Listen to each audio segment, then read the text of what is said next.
Blog Talk Radio.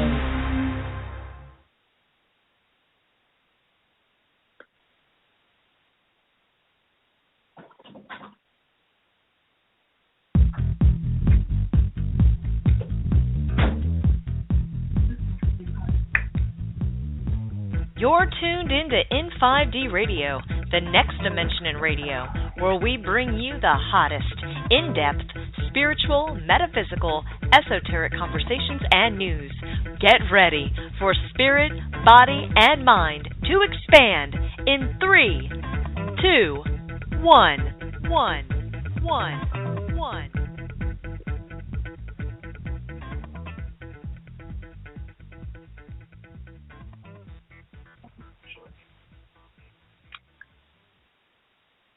Greetings, and welcome to Quantum Healing with Candace.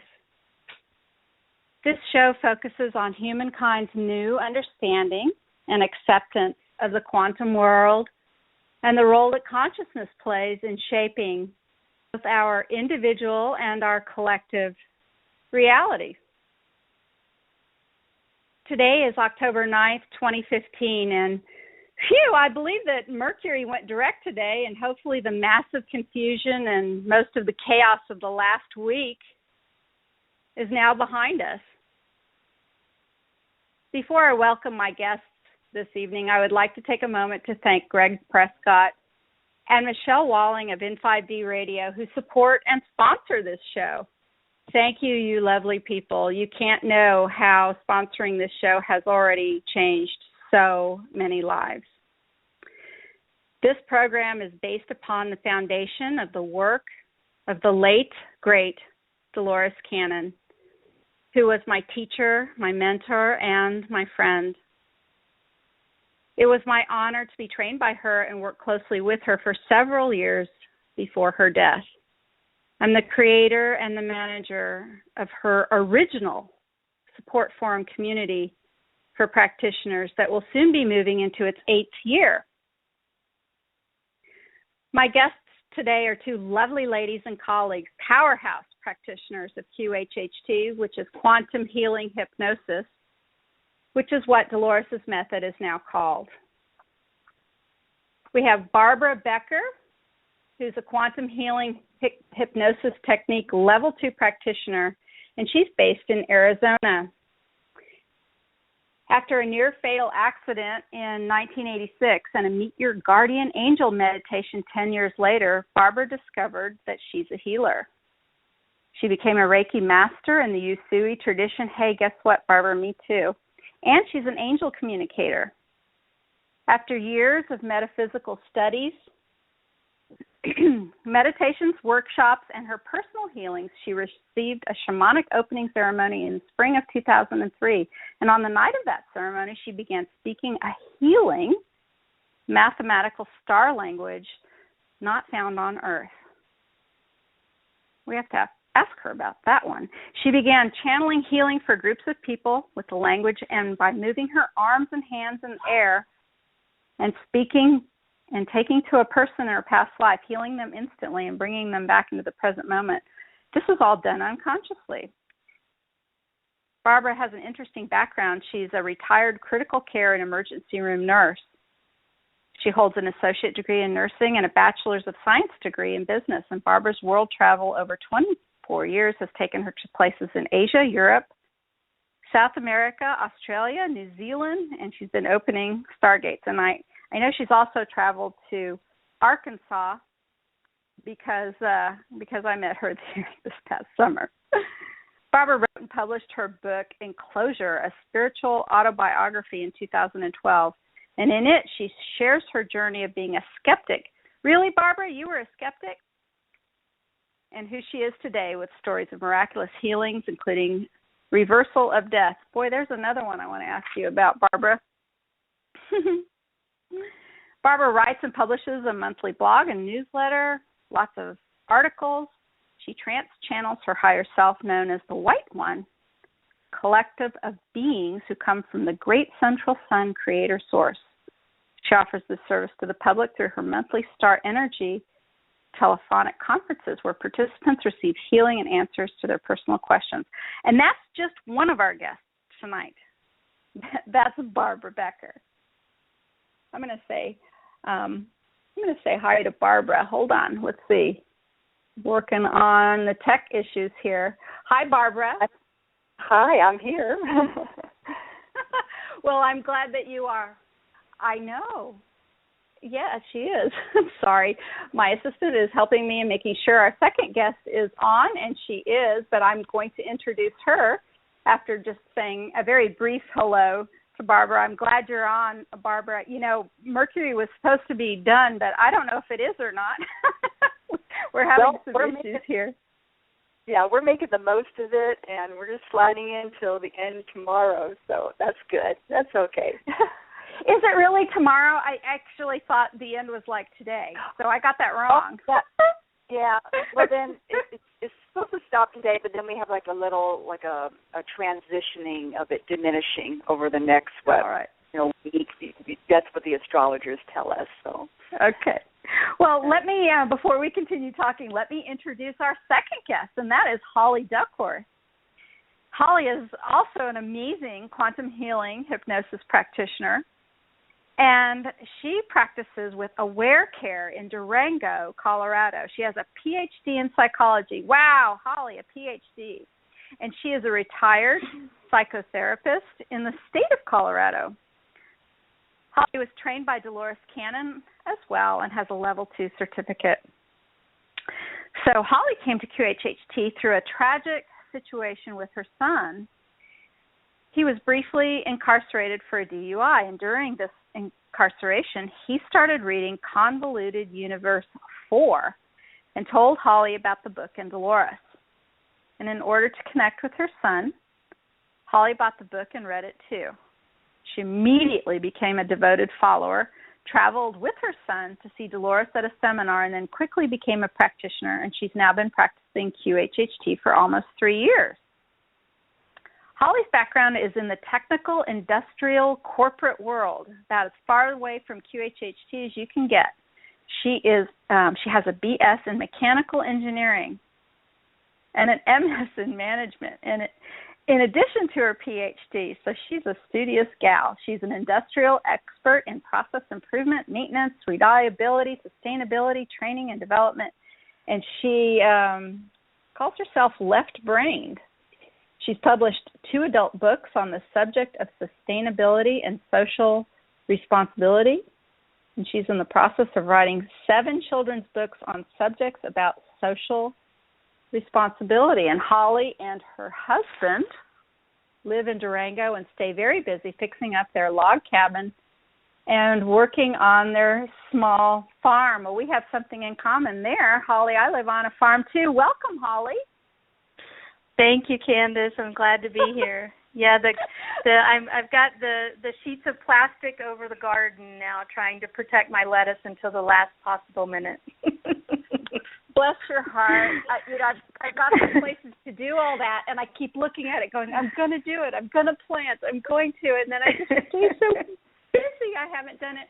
Well, I want to welcome both of you to this show, and I want to tell you that I'm so excited to see you on the airwaves here with me again after, being able to spend a little bit of time with you over the summer. I'm so thrilled to have you here because truly the two of you are active, amazing QHHT practitioners, and today we're going to talk about all kinds of things and stories and different sessions you've had and some amazing information that really aligns with so much of what we've learned from our teacher, Dolores Cannon. So it's been a hectic, crazy week, and I can't tell you how much I've been looking forward to tonight. So welcome to you both.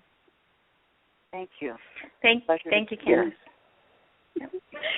Well, why don't we start with you, Barbara? Why don't you tell us how you learned about QHHT? How did you find out about it? How did you come to this work? Okay, sure. Well, I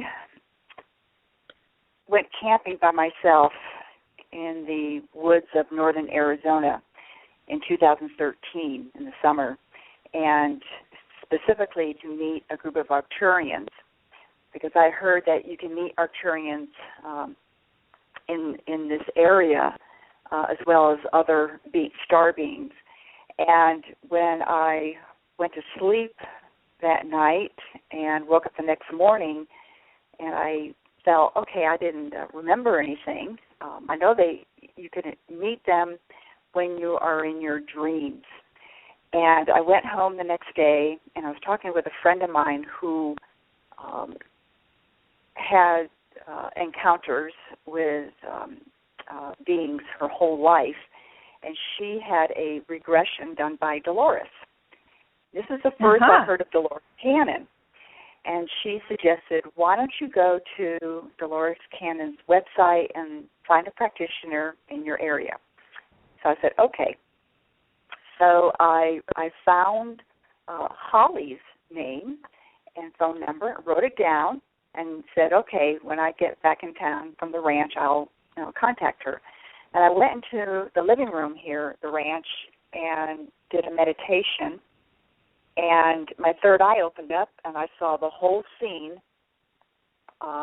like a movie, much like what happens in a past life regression.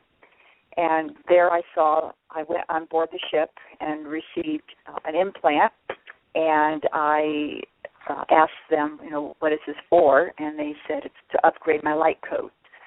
And when I woke up the next day, I did have a raised red area on my skin of my left outer thigh. And that stayed there for about 2 weeks, and then it went away. I do have a photo of it.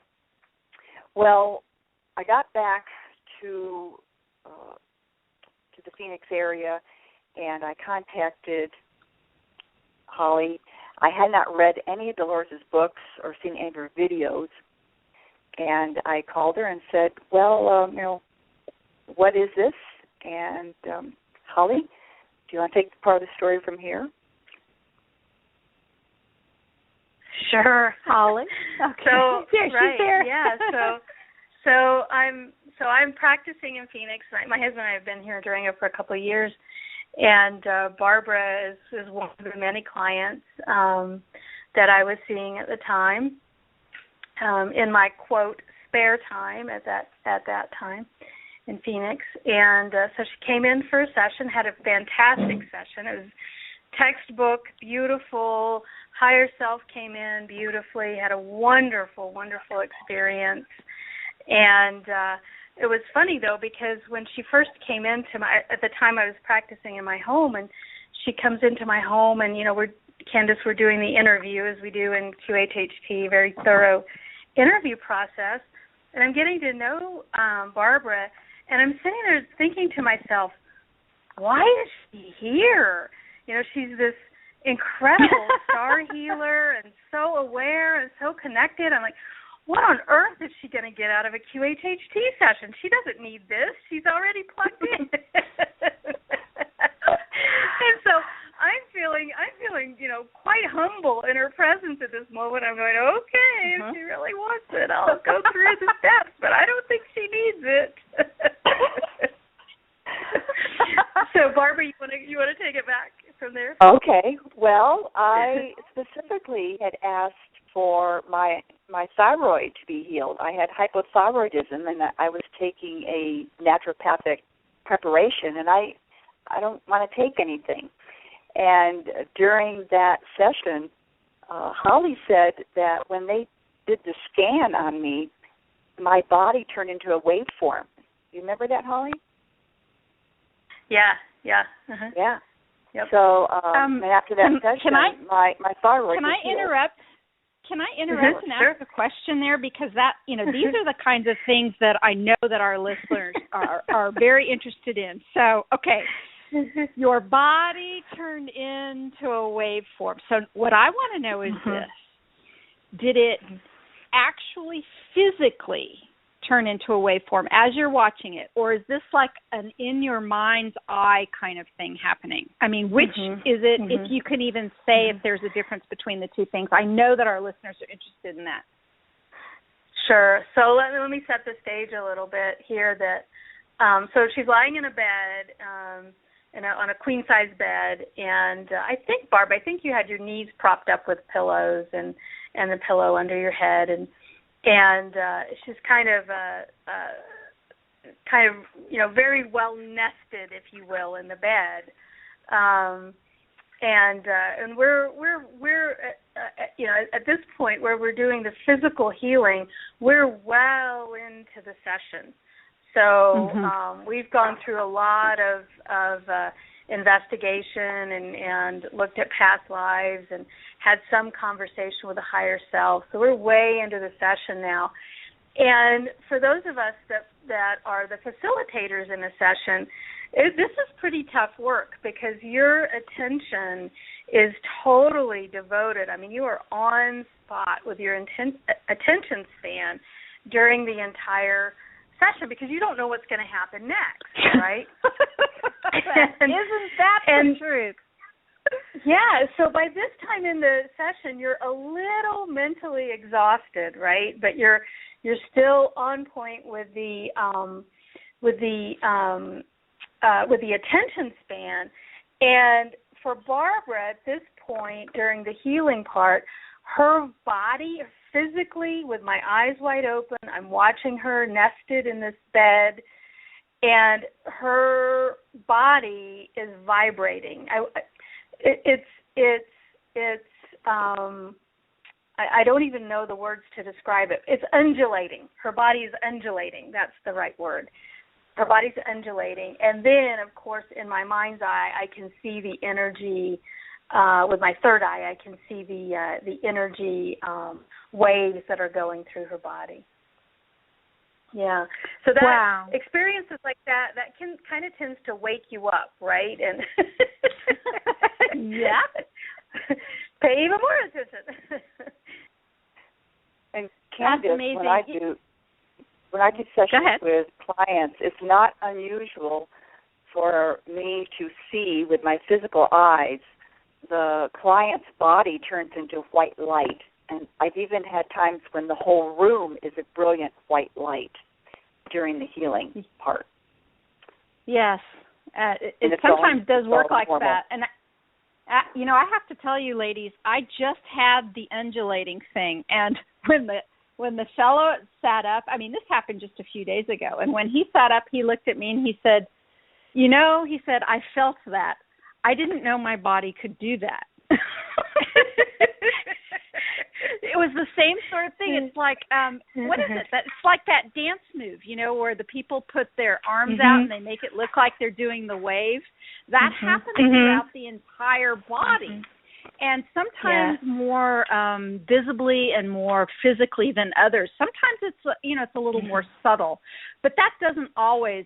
We should say, shouldn't we, ladies, that doesn't always indicate healing or not healing, but it is one of the more visible signs that sometimes happen. So, did that heal your thyroid issue, Barbara? Yes, I don't take anything at all, so that's gone. That's wonderful. Yeah. That's really great. So you had the session, and then what happened? Well, Holly called me a couple days later and said, "Could I do another session with you, higher self again?" And I said, "Sure." So we did another session. It was kind of cool because we got to use the keyword, and then I went right into the, I believe it was parallel lives. And so that was very, very fascinating. That's amazing. So you two have been friends ever since then. We have. Well, we really have. So would you like to know how I got into QHHT, or did you want to? Sure, absolutely. So you had a session, and then what happened? Yeah. So I had 2 sessions with her, and that was in 2013.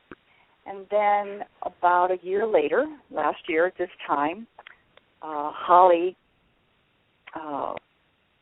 called me. And Holly, do you want to tell your part of this? And we'll come back to my part. Right. So I had some some insight. One of the things that begins to happen as you start to practice QHHT, and even if you, frankly, even not necessarily even practicing, but once you've had a few sessions yourself, and as practitioners, we want to have sessions, where we're the person that's going into trance. And so I have over the years since practicing QHHT really gotten a very strong connection to my higher self. And so I've become much, much more prescient about, things that are going to happen, things that need to happen, and just, making sure that I'm walking the path in my life. And I got a really big knock on my metaphysical door from my higher self that said, call Barbara, make sure that she becomes a practitioner. This is her. And at the time, Barbara, I don't think, Barbara, you had any intention whatsoever of being a QHHT practitioner. She had all of her angel work going on and all of her other healing modalities going on. She didn't need QHHT added to her list of modalities. So I call her, and Barb, I don't think we had seen each other for maybe a year. I mean, we had talked on the phone and casually, chit-chatted here and there, but I call her up and basically say, hey, Barb, you need to be a QHHT practitioner. How do we make this happen? So she did. She went and took the training, and can I share what happened to come to that decision? I got the protocol for doing a QHHT session on myself. So I told her I'm about ready to do one, and I'm going to ask that question. Is this something that's in alignment with my soul? So I put myself down into that theta level, and I was taken off the planet just like you do with Google Earth, and I was put into Pompeii and Ercolano, what we know as Herculaneum, Italy. And I saw that she and I were both men, and we had a very successful metal pipe business. We made and installed the lead pipe system, the underground system, in those two towns. And so I asked my higher self, is this in alignment to do this? And I was told yes. So I brought myself out, and I text messaged Holly and said, okay. Holly was thinking that because of the work I do unconsciously, apparently I have ability to take a person into a past life, heal them, and bring them back. And it's all done unconsciously. And she brought a very good point out, was that, people are not even aware of that. But with QHHT, you're actually experiencing it live, and the session is recorded so that you can receive more healing, more information, the expanded consciousness, and a closer connection with your higher self. It really makes it more real for the client. Even though my clients do have healings occurring, this really, I saw it as a really good fit. And so I took the course and took the exam, and then began doing sessions. Wow, Barbara, that's so wonderful. Candace, it's just, go ahead. Candace, Barbara came out of the chute, full speed ahead. I think, Barbara, how many clients did you have within the first 3 months? People were flocking to her. Yeah, I got booked up from December to June within 2 weeks. Wow. Yeah. Wow. So I have a question for you, Barbara. You've been doing this other sort of, you called it unconscious healing with past lives. So as these stories became sort of verbal and more accessible, to our conscious mind, to your conscious mind, to your client's conscious mind. How did that change things for you? What did you learn about that?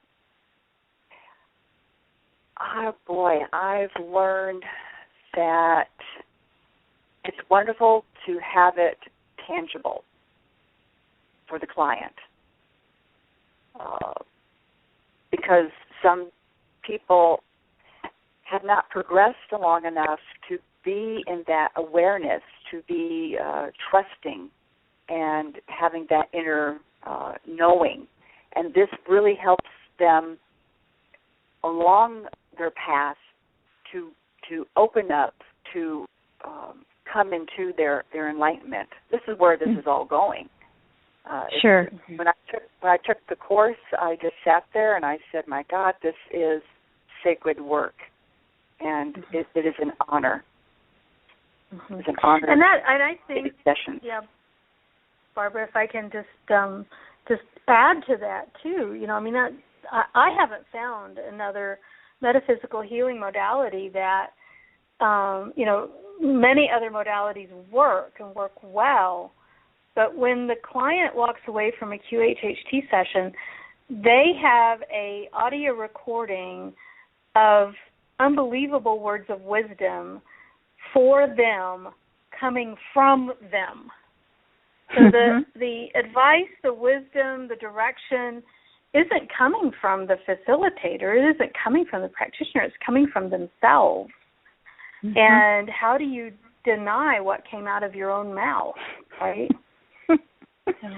Yeah. That's a really good point, Holly. Holly, how did you get involved with QHHT? How did you discover Dolores' work, and how did you come to be a practitioner? Yeah, well, like you said in that intro, so my son was incarcerated. He was a young man at the time. I think he was 19 or 20, and he was in a situation where we couldn't even visit him. The only connectivity I could have with him was either with a video conference or with a phone call. So as any mother knows, I mean, I was just ripped to shreds at this moment, mentally, and would do pretty much anything to make any sort of connection with him. And he miraculously somehow found Convoluted Universe 4 in jail and started reading it. And so I was on the phone with him. He says, "Mom, you got to read this book." And so I immediately, Amazon, one click, did it, tomorrow, I want the book. So that the next time he calls, we can have something to chat about. And I start reading Convoluted 4, and I'm sitting there reading it, and 9 times out of 10 weeping while I'm reading it, and going, everything I've ever believed in my entire life is in this book, and I've never read any other book that aligned so well with my beliefs. And so I was as smitten with the book as he was.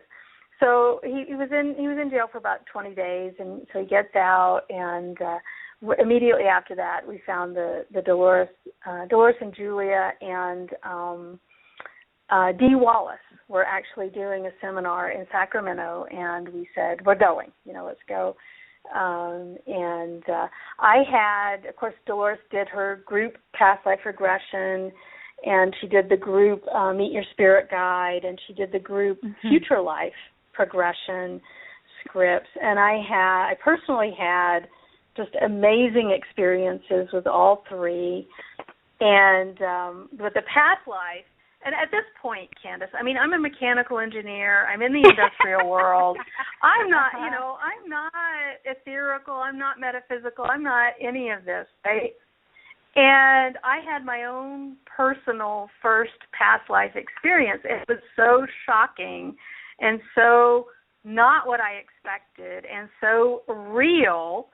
And I'm sitting there in the seminar and going, oh my gosh, this is real. This is real. This is really real. Holly, can I interrupt you and have you clarify? Sure. So maybe our listeners aren't aware of this, but I believe what you're saying is that Dolores is giving a lecture or whatever, and she's kind of sitting up in the front of usually a ballroom or something, and she's just speaking to a group, and the entire group is led into one of these experiences. And is this where That's you're exactly saying right. that you and Yes. Can you share? Can you tell us about the past life? I can. And so there's about 70 people in this room, and Dolores she has such a presence.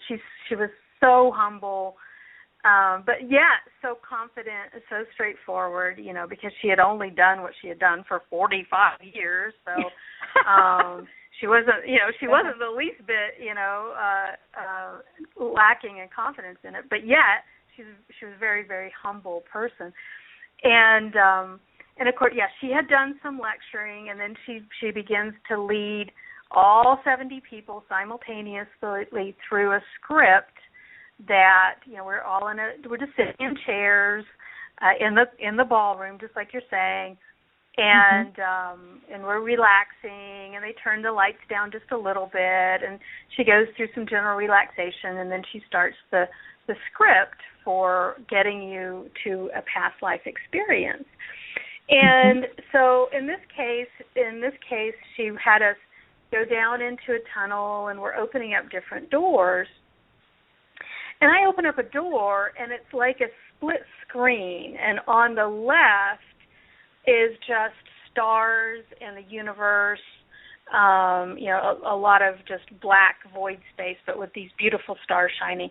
And on the right, I can see my feet. So I said, I'm going to go there. I'm going to go to the right. I'm going to look at these feet, right? And as in a lot of past life regression situations, we start out with assessing our physical condition in how we arrived at this past life. And so I'm looking at my feet, and I'm looking at my hands, and I'm looking at what I'm wearing. And what I am is at this point, I'm a middle-aged African-American lady living in, I think it was either St. Louis or Chicago, but some urban center in a very, very small little, almost like a shack of a house. I was married. I had 3 children, and I remember looking at my hands and my feet. Now I'm Caucasian, and I remember looking at my hands and my feet and seeing that I was African American. And I'm looking and I'm going, I never expected that. I didn't expect to be a different race. I don't know why I didn't expect to be, but I didn't. And so I'm looking at my hands and my feet and go, wow, that's really amazing. That's not me. That's someone else. And so I had this. It was what Dolores would call a digging potatoes life. My important scenes were cooking bacon at the stove and hanging laundry and just regular chores going on in that lifetime. Very, very poor, humble situation. Back in like the turn of the century, 19-teens, 1920s, and went all the way through the death scene, saw myself in the casket, and as an old lady, and I went through the whole experience right there in the hotel ballroom. Isn't that just amazing? And in not very long of a time either. I mean, that's it's a pretty short little session, comparatively speaking. Yeah, all of this is like less than 20 minutes. Yeah. Well, and I'd like to mention for our listeners that many of our QHHT practitioners, around the country and around the world, facilitate these group regressions, and it kind of gives, the public or people in meetup groups or whatever, a taste of what can possibly happen in a one-on-one session. And sometimes, and I have to tell you this, I had a group regression here several years ago of a gal, and she just she had some sort of ET experienced during the group regression, and she said it absolutely changed her. And I mean, I still don't even really know the details of it. It just, it was 20 minutes out of my life in a group regression, and it kind of changed the course of everything that she did and thought about. I mean, these things can be powerful, can't they? Mm-hmm. Yeah, that's what happened to me. Mm-hmm. Exactly. They're transformative. Yeah. Mm-hmm. Yeah. Mm-hmm. So this group regression and going there and listening to Dolores and having this group regression, was that the thing that got you into taking the class then, Holly? Oh, I came home from Sacramento, I think, on a Sunday and signed up for the class on Monday. I have to do this. Right. Yeah. So that's just amazing. So so did you try to find a practitioner anywhere then, Holly, or did you just take the class? I mean, how did? I did the online training, right. which I do a lot of traveling for my work, and so that's what worked out for me because I spend a lot of time alone in hotel rooms sure. at night, and so it was great place to learn. And so luckily I was living in Phoenix then, and there were several practitioners at that time, and connected with one of them, and we traded sessions. I guess while I was towards the back end of the training, and then after I got trained, the recommendation is that we do several true practice sessions where we're not charging people, and it isn't necessarily for serious therapeutic work, but we're just getting the training wheels off basically. Well, at the time, my daughter was 19 and my son was 21, and so I would line up all their friends, any of these young adults that would let me practice on them. I'd bring them into the house, and they were glorious people to practice with, beautiful golden souls and just innocence and just, very receptive to the process. And I did dozens of these sessions with the friends of my children, and I sit there and I think, oh gosh, if someone had told me what my life purpose was when I was 19, right? How lucky these kids are.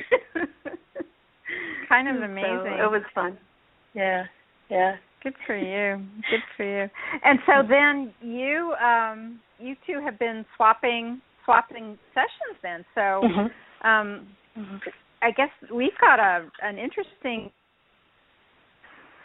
facilitated from Holly that has to do with a bat and some other things, some Dolores Cannon concepts like the backdrop people, which is a fascinating concept, and some other things, and Dolores, I believe herself, may have even made an impression or an appearance there. Would you tell us about that session? So where Barbara was facilitating.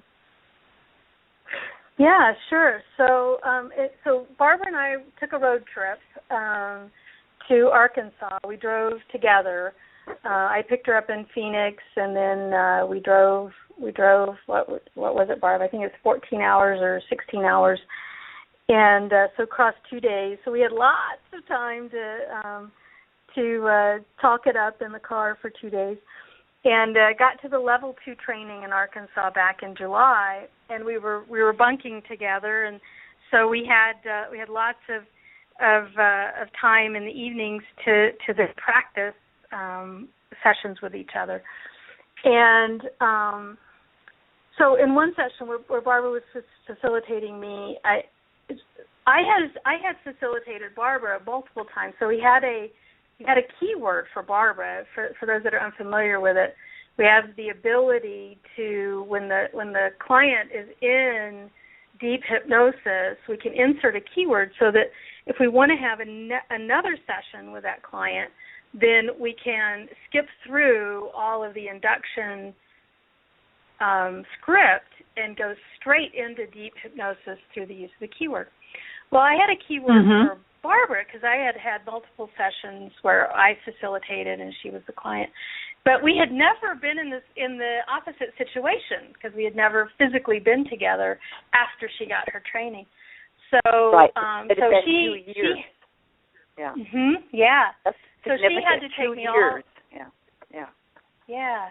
So she had to take me all the way through all of the past life script, and it was funny because my first past life experience in that session was as a bat, and this goes to show you what kind of a sense of humor our higher selves can have, because I in 3D world in my waking day, I hate bats.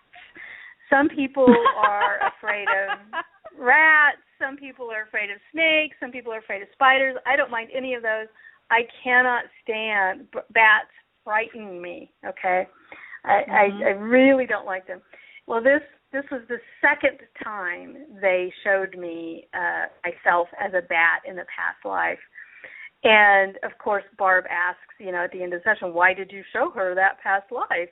And they said, we just think it's funny. We like to poke fun at her because she doesn't like bats, and we think it's funny that, to give her that first-hand perspective. So they have a sense of humor.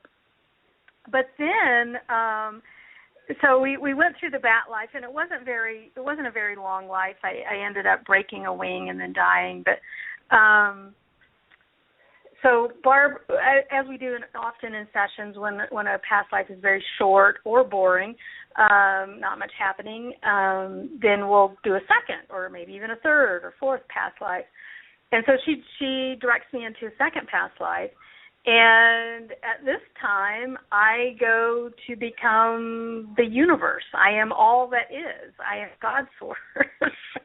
So wow. Barb realizes she has source on the line. So she kicks into gear to ask some questions. So Barb, you want to reflect on what your perception was at that point?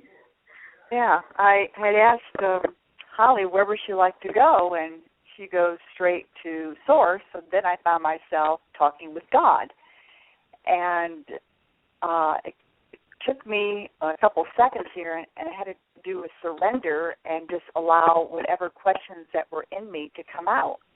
So this is because I didn't have any questions prepared to talk and ask God. So I asked God about the future of the earth, and how does her evolution, her ascension, play a role in the entire universe? And it was a very eloquent course on eventually Mother Earth this old Earth is going to die. And her sister moon is going to come into the gravitational pull of the old Earth, and then they will cause somewhat of an implosion where their mass will go out to the stars and then form new planets. It was very beautiful. And I had asked, well, what about human life at that time? And God said that human life will be long, long gone when that happens. And as most people know, if they've been following the work of Dolores Cannon and others know, that the new Earth, Mother Earth ascended 12-12-12. Mm-hmm. And so what all of us here are going back and forth between the dimensions. Some days we're in fifth, we have moments in fifth and fourth and third, and eventually everyone will, that is meant to go to the new Earth, will go to the new Earth. Others will go to other missions and places in the universe, or others will be switched off, and we can talk about the backdrop people later. I also asked about the Apollo moon landing. I wanted to know if it really did occur. I wanted to put this to rest because I've heard so many different theories that it was just a big hoax. And my dad had worked on the Apollo moon project. Did he? In Florida. Yeah, he wrote, he worked for General Electric, and he wrote the logistic equations for the computers that detonated the explosives on the capsule when they splash landed into the ocean. Those windows and doors are welded shut. They don't have latches.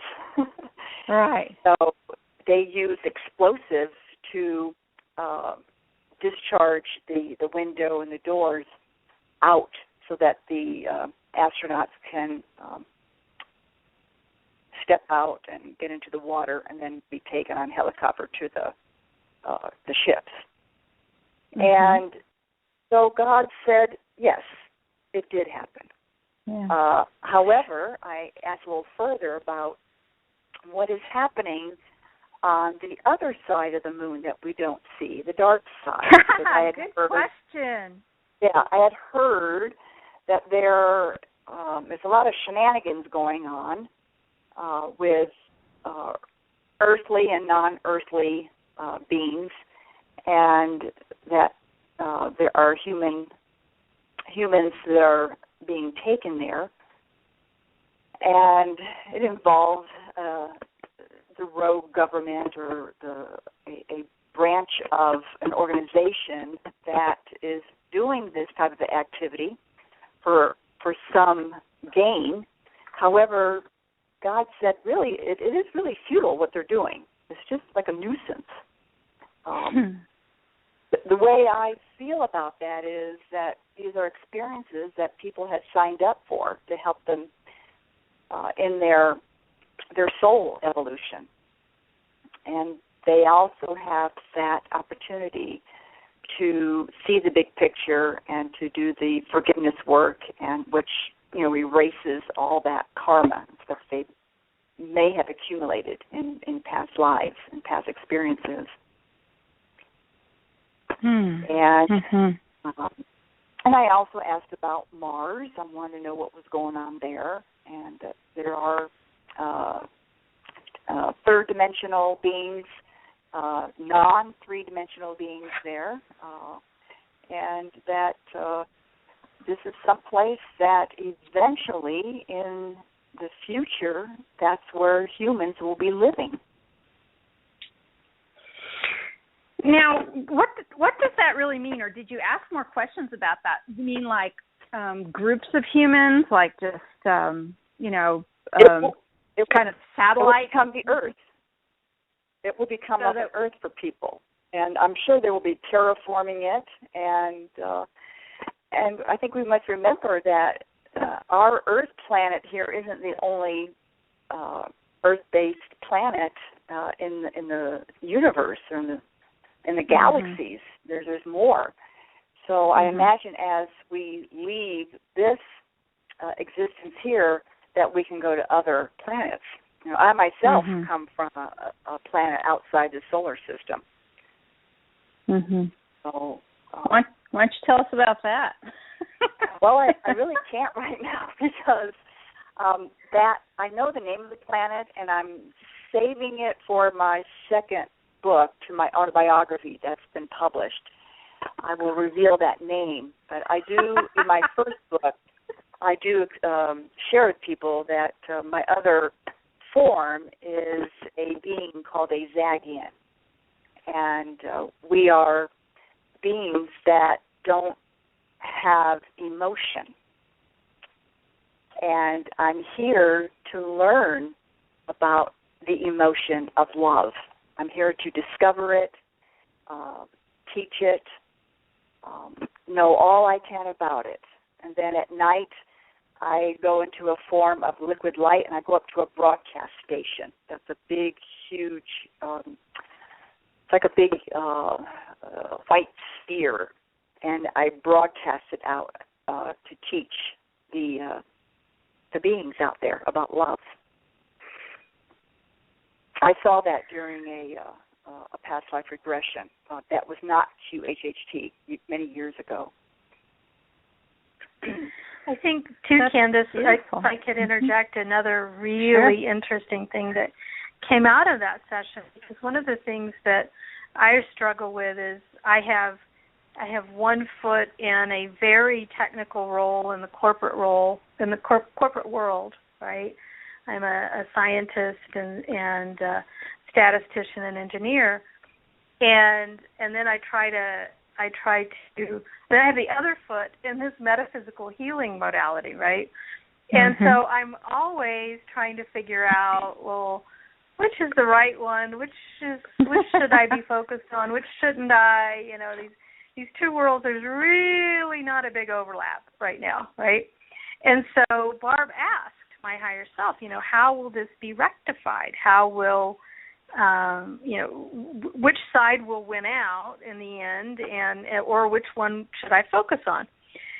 And in that session, the higher self said, fascinating answer. They said that in the very, very near future, our top physicists will make physics discoveries that can't be explained without metaphysics.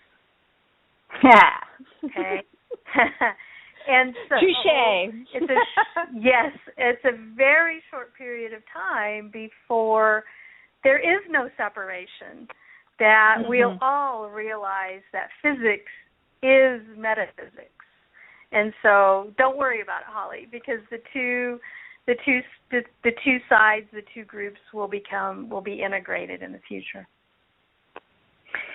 Holly, that makes me very curious about your colleagues in the very technical corporate world. Do they know what you do when you're not in hotel rooms doing your technical corporate kind of trips? Some do, and yes. And in fact, I have had sessions with some of my corporate colleagues, and they have found incredible things out about themselves and their all simultaneous lives and past lives, and some very, very interesting things. And obviously, out of a concern for privacy, I won't share any of those now. But yeah, that's happened. Sure. That's amazing. So your very left-brain technical colleagues in that world were open to this kind of exploration. Yeah, definitely. Were you surprised about that?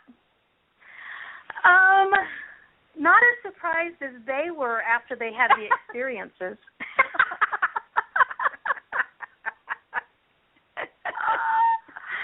Oh goodness. That's a really good question. So, may I ask back to the session where I guess Barbara was leading Holly? Is that the one where Dolores came through? We're all still big Dolores fans, and any Dolores news on this side of the veil or the other is something that we're all so interested in. Yes, we both did that. She came through both of our sessions. Yeah. So we have more than one story to talk about with Dolores with you. Yay! Let's hear it. Yeah. Well, Barb, go ahead. When I was talking with Holly and Holly's subconscious, I asked if it would be possible for Dolores to come through, and sure enough, she did. And I always ask her, do you have a message for us? And she said that she feels very comforted to see that the learning is continuing with QHHT. The technique is being perpetuated and expanded. And she also said that quantum healing hypnosis technique is critically important and is beneficial for those going through the upcoming difficult times. For those that had a QHHT session, they're going to have an easier time going through all these trauma experiences, especially what's going on in the news right now around the world and in the U.S. People have had these sessions. they're able to see the big picture. They're able to see that, it's all going to work out. And that with their connection to their higher self, the higher self was able to let them know that, yeah, you are safe. You're going to be just fine. You're going to have some challenges, but this is all part of the lessons that you signed up for. Dolores, I think Barbara. I'm sorry. Go ahead. Dolores asked that all the practitioners follow the orthodoxy of her work.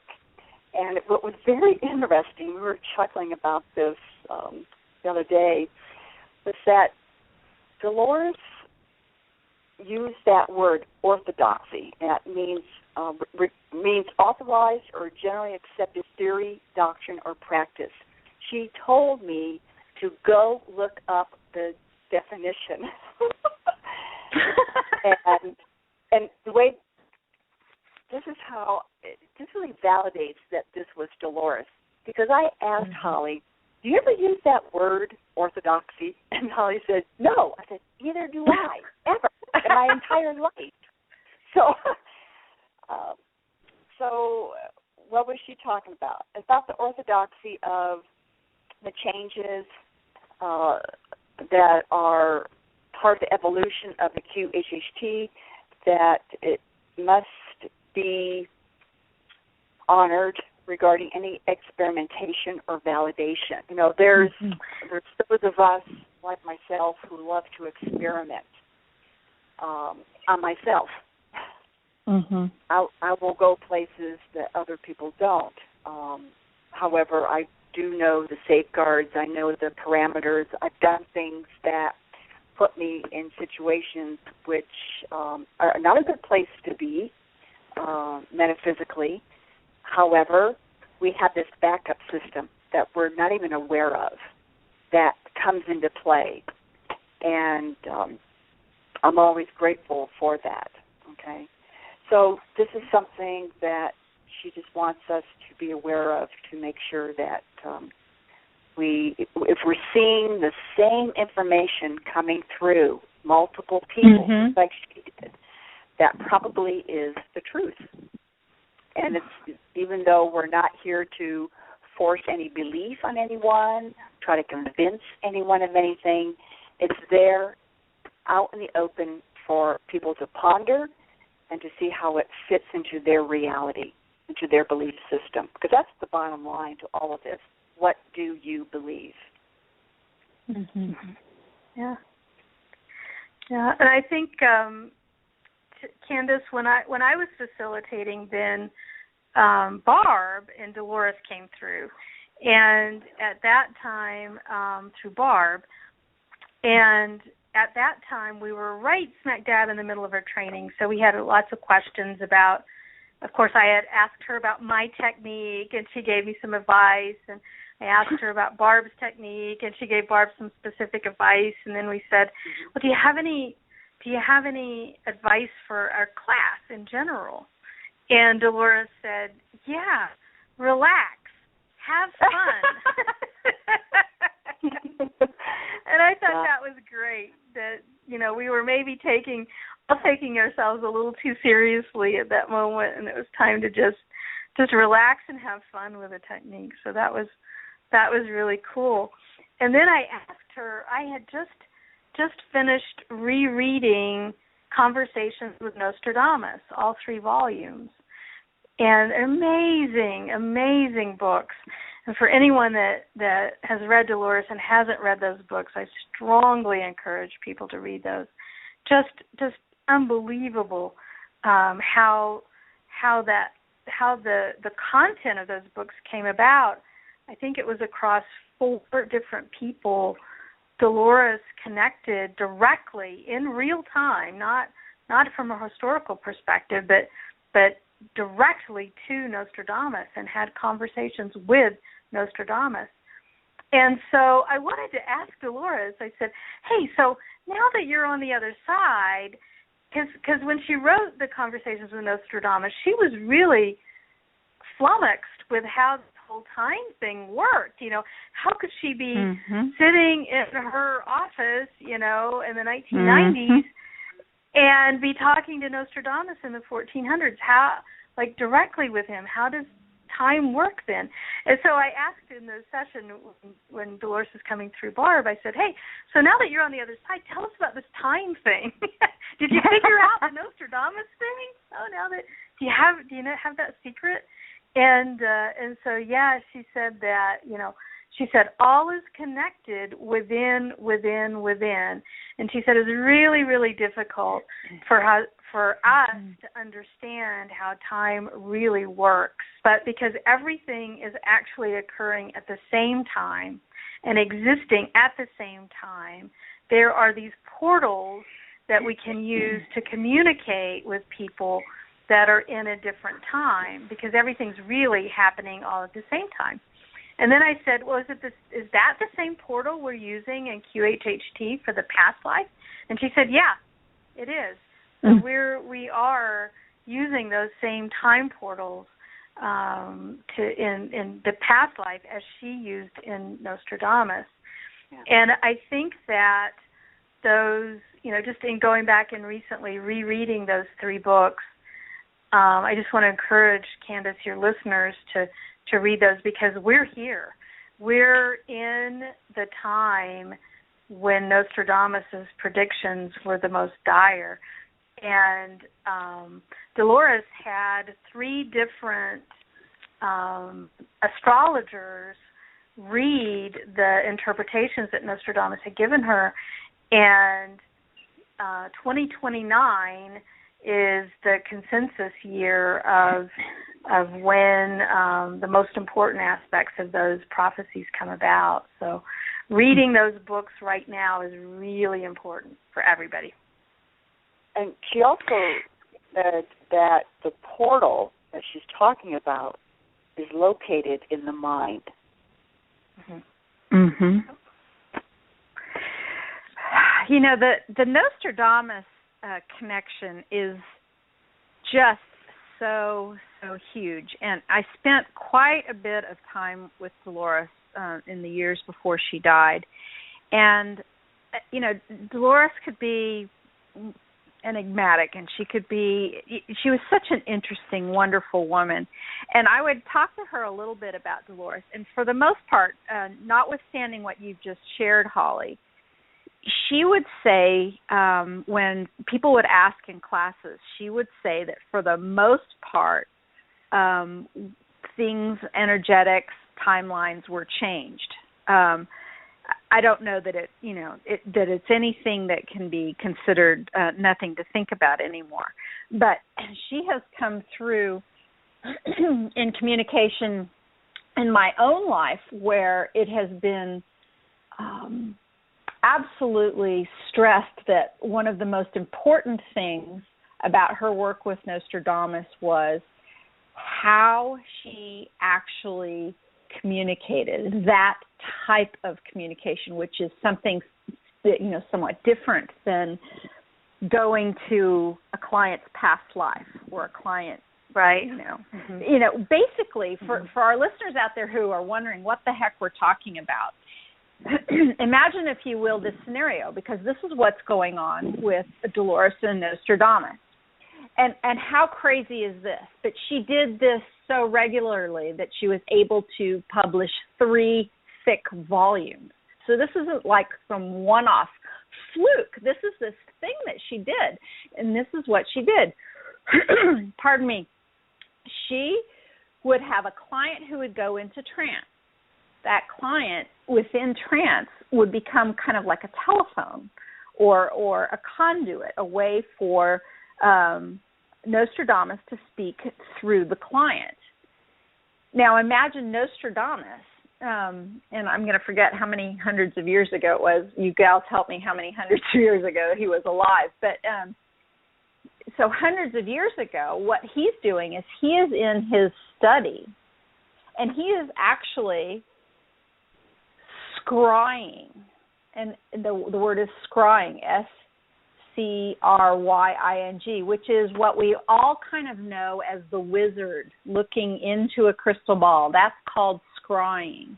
You can put yourself into a trance and take yourself into other realms and other dimensions by using a crystal ball, by using a mirror.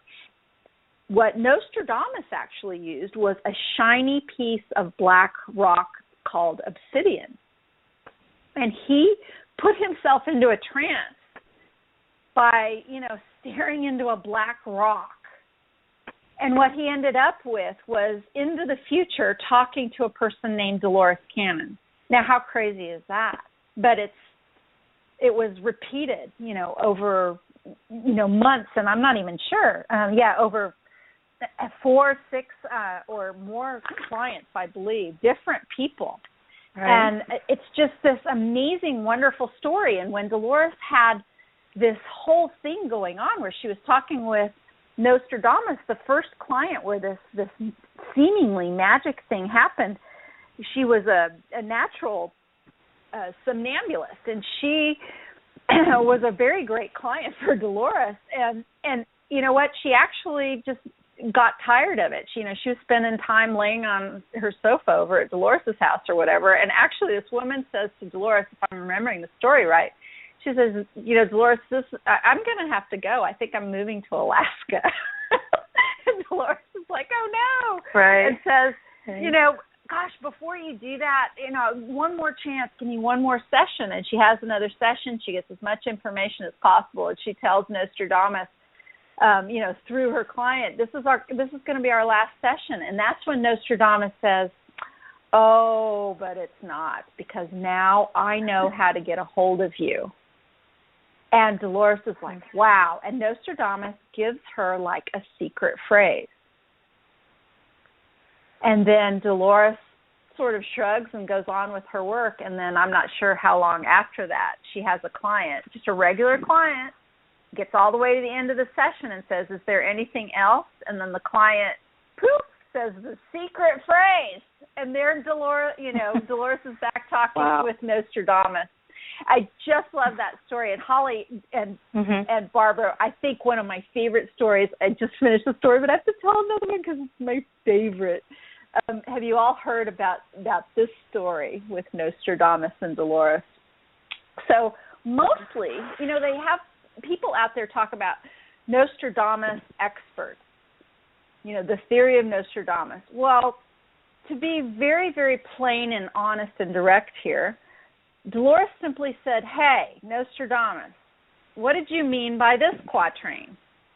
And Nostradamus would say, oh, I meant yada, yada, XYZ or whatever. All she did was basically be a secretary. She didn't theorize. She just took the words straight from him. It was direct. It wasn't any thinking. It wasn't being, she didn't have theories or here. This, it was a direct conversation with Nostradamus. So it was pretty, if you think about it, it's just kind of, dictation for hours and hours and hours with all of his stuff.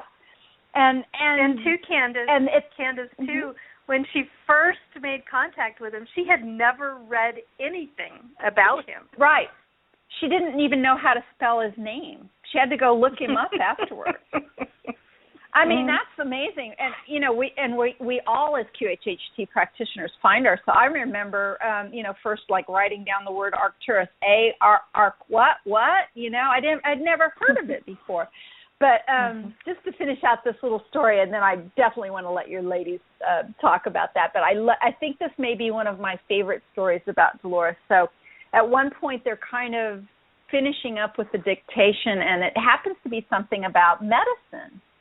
And Dolores says something about her doctor or whatever, and maybe mentioning something about her doctor and then using the term she. And I believe this is the part how it happened. And Nostradamus says, what do you mean she, the doctor, she? You can't be talking about a doctor if you're saying she. And Dolores says, well, yeah, in my time, there's people, doctors can definitely be women, and doctors and lawyers and scientists and astronauts and fighter pilots and anything else. Women can do anything men can do. And Nostradamus basically says, get out. That's just not possible. And they have like this little little tiny argument between each other. And my favorite part is that Dolores actually says, "Well, I'm a woman." And do you know that Nostradamus actually didn't know that until that moment? Mhm. Mhm. They hadn't really discussed it, and it was this big revelation. But for me, the funny thing is this man is talking into a rock to a woman who's 400 or 500 years into the future, and this is believable to him. But the idea that a woman can be a doctor really just, is incomprehensible. Mhm. Yeah. If I could be if I personally can go back into time at any point in time and go be a fly on the wall, I would go to that moment in Dolores Cannon's life with and conversations with Nostradamus. I don't know about you two, but that story just tickles me every time I think about it. Yeah, in the whole book. And he would get upset at how horribly translated his quatrains were and how they had just gotten them completely wrong. Yeah. Mhm. Mhm. Yeah. Really great information about Nostradamus. Well, that was really fun. Well, how about we move on? What other kind of sessions have you ladies had? What kind of convoluted sessions or maybe the backdrop people? Can we talk about them a little bit? I believe that Dolores' new book, Convoluted 5, has a little more information in it about backdrop people. What did you two discover? A lot. Barb, why don't you tell us? This is a little project of mine, is to learn more about the backdrop people. And even from, I think it was I had a session with a wonderful woman who was an indigo, and I had asked about the backdrop people and that concept. And let's see, I'm trying to think here what was she saying about that? They are here to help us not feel sad or sorrow, because many people are already being taken off the planet. They're already going to the new Earth, to other dimensions and other places, other missions, and they're going in great numbers. And so if there's a lot of people missing, then people who are not consciously aware and awake will feel lonely. They don't realize that they're never alone. They have angels and guides and, of course, the higher self and God and everything with them. And so I had asked more about the backdrop people and what, how do you tell a backdrop person from a sentient being, an enlightened person who is on their path and learning their lessons here. And basically the backdrop people is a concept, a beautiful concept that the higher self or subconscious has come up with, and they can be different types. And I learned these varieties by asking through Holly and Holly sessions about the different types. So there's one, for instance, is considered a walk-out person. In other words, a person who has decided they are done. In fact, I have a dear friend who I know is a walk-out, and she leaves, and the human body is available for another, either a program to go in there or another being to go in there and use that body. And the personality will be changed. The person may become what would be disinterested, or they get upset easily about the smallest of consequences and things about life. And that's one of the programs that the higher self has put in to these backdrop people. It's programming of complaining. People are used to complaining, and so you feel like, well, this is pretty much normal. It's like having white noise in the background so you don't feel lonely. It's like turning on the TV or the radio while you're home alone and doing your business. We also found out that there is something, what's called a human suit, and that's where you have a physical body that is the soul leaves, that personality leaves, and now this suit is available for specialized beings in the universe that need to come and do some work. They may come in to that body, do their work, and leave, and another one comes in. And these are beings that are here to help the planet evolve, and they're helping with, well, things like settling disputes, changing the dynamics, learning more about technology, advanced concepts, and let's see what else. Holly, is there another one that I'm forgetting about? Yeah, the last variety is there are these. Of course, we're at the moment in 3D Earth of huge transition, and so there are souls that where the body exists, but they haven't yet committed to a full incarnation and a full mission on Earth. So they're still kind of sitting on the fence. So the body's operating day-by-day basis, but the soul is kind of going, I'm not sure I'm going to stick around for all of this or not yet. I'm not committed yet. And actually Barb had, I think Barb, you had a client that might have been a variety of this type.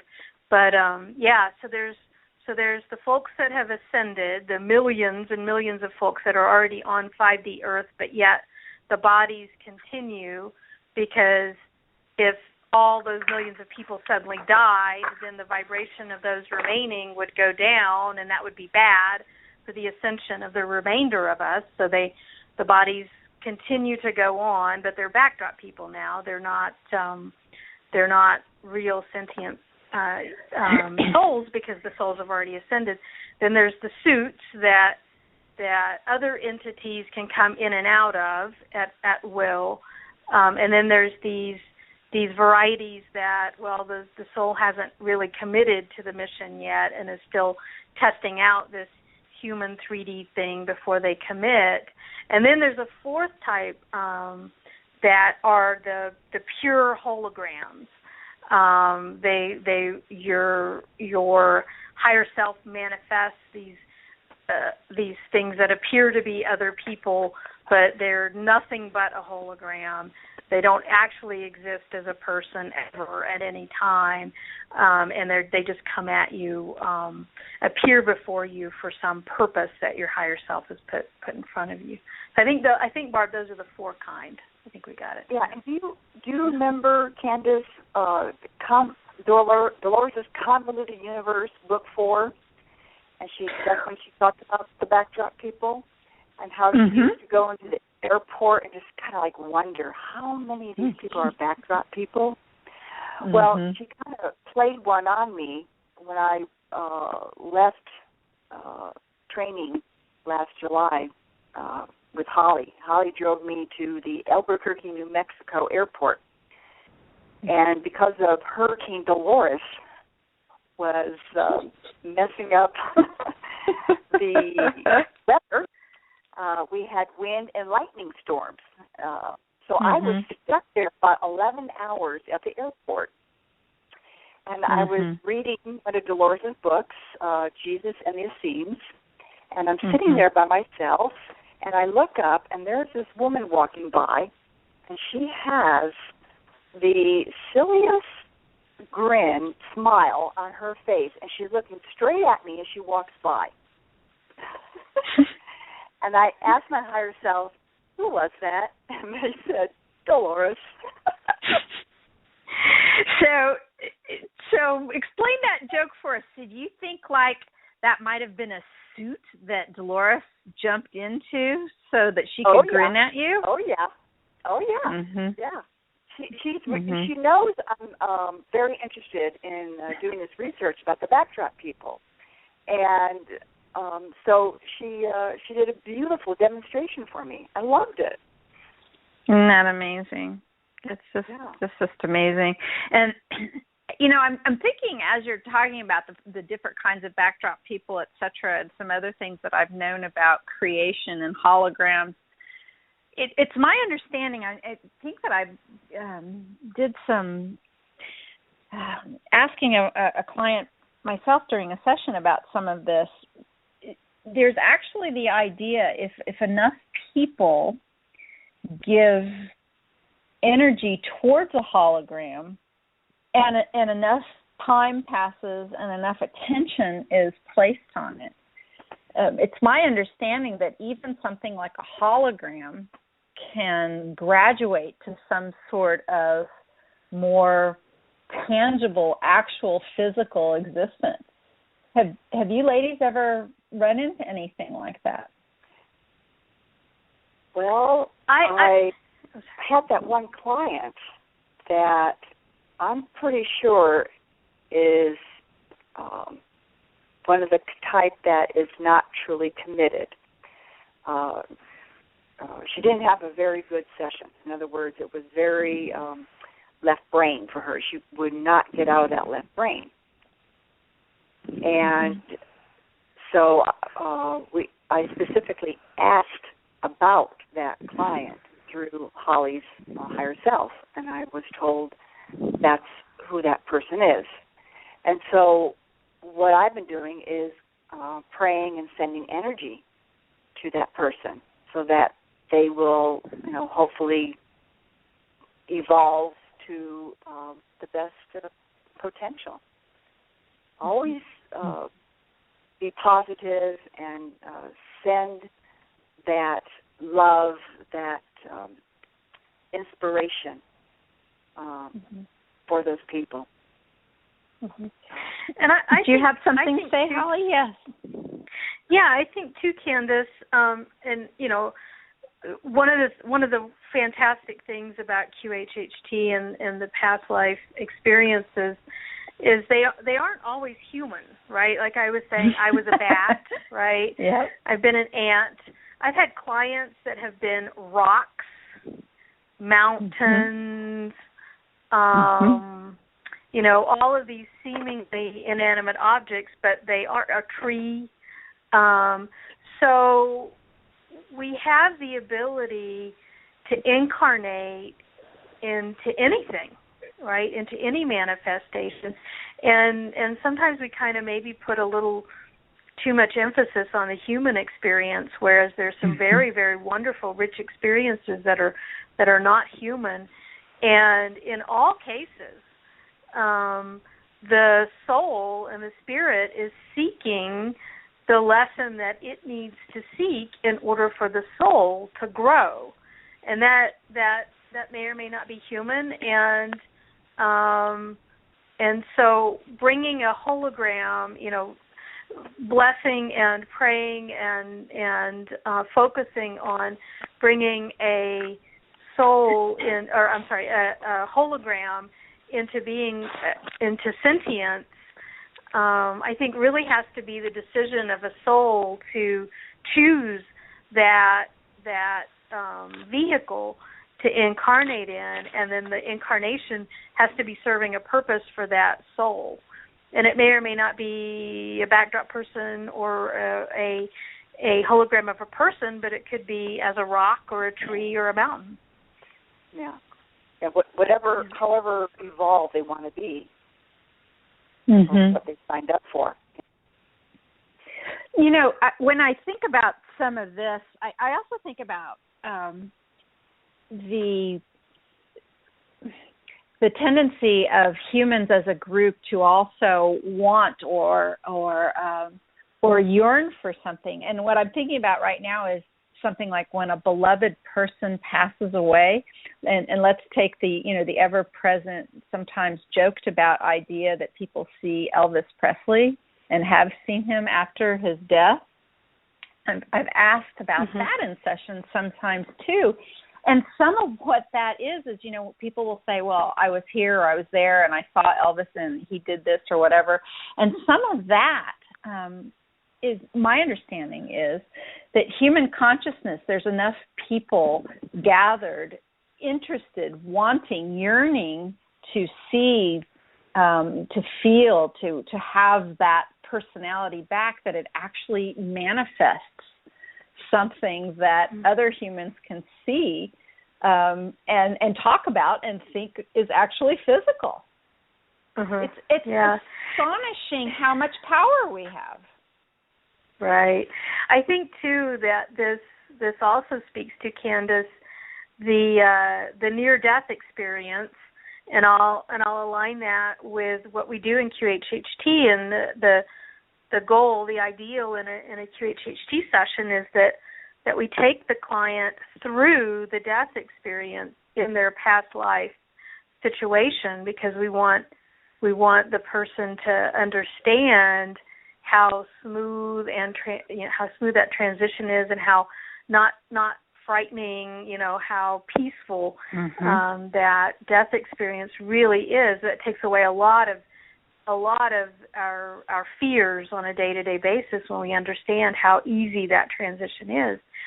And some people, we have the NDE experience where some people say, they see the tunnel of light, or they see Jesus, or they see their grandmother greeting them, or whatever. And we can have that in the QHHT experience as well, in the death experience. I saw Jesus, or I saw something.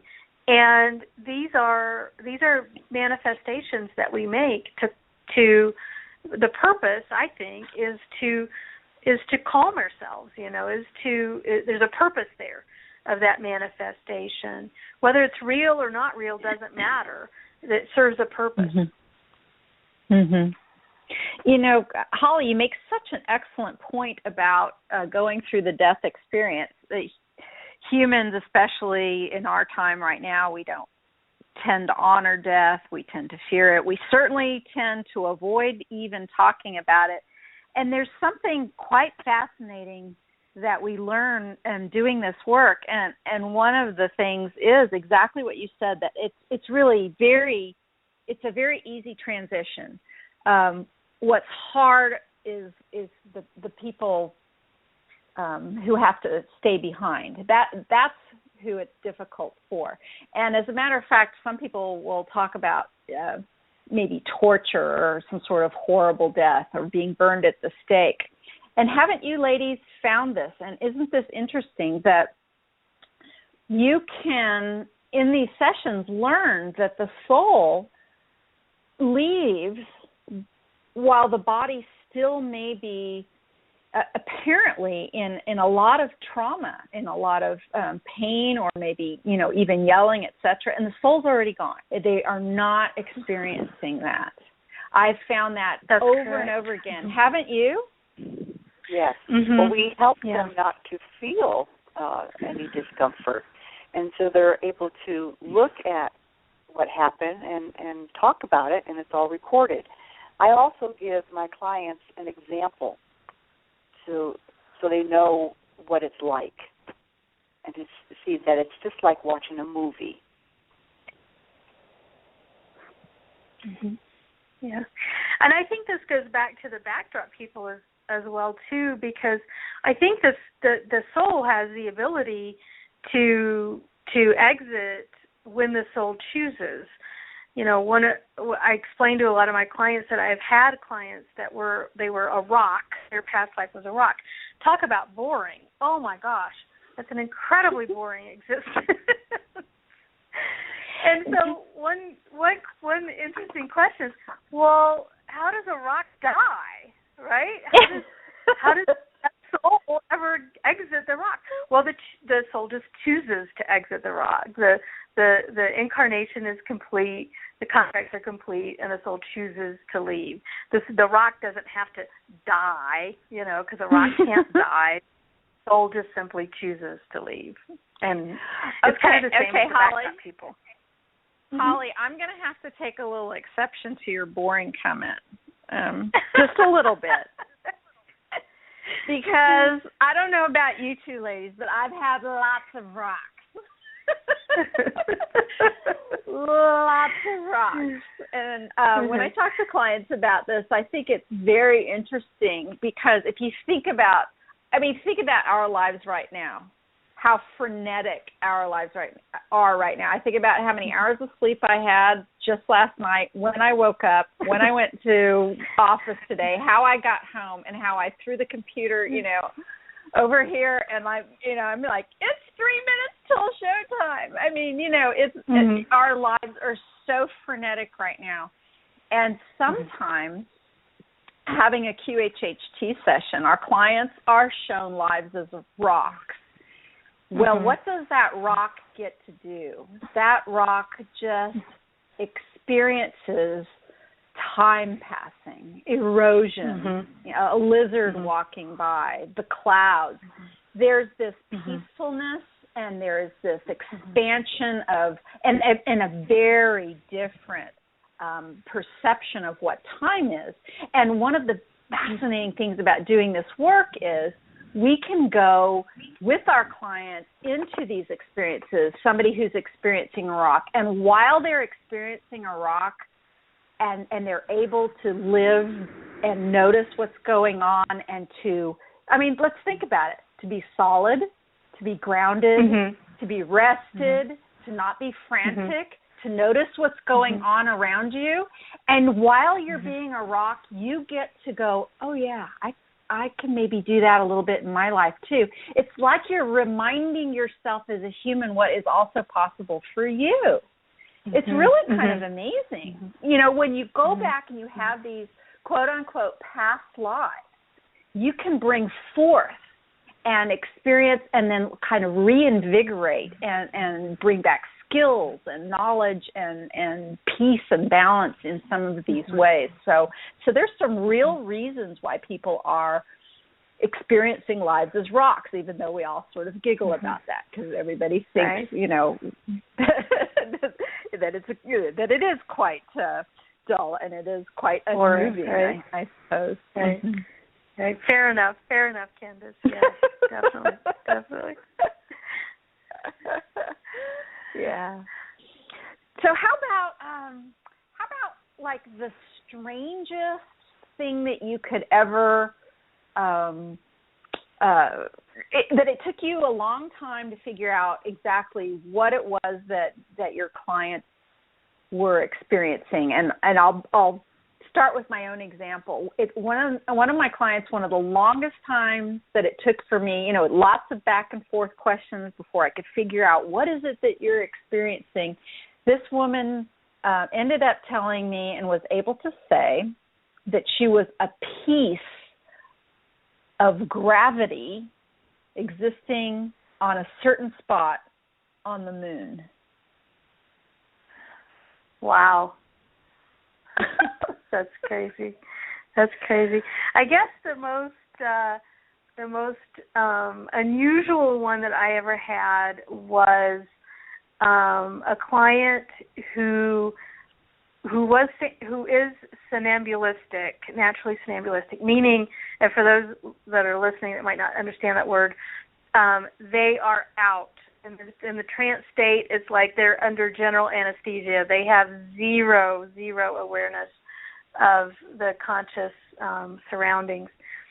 And so the client was somnambulistic, and it turns out that this client is living a simultaneous life on a different planet. And that was really quite disturbing. In the somnambulistic state, she was really wrestling with trying to basically experience these two simultaneous existences. and is still living that simultaneous life on this other planet today. So that was a little bit of a mind bender.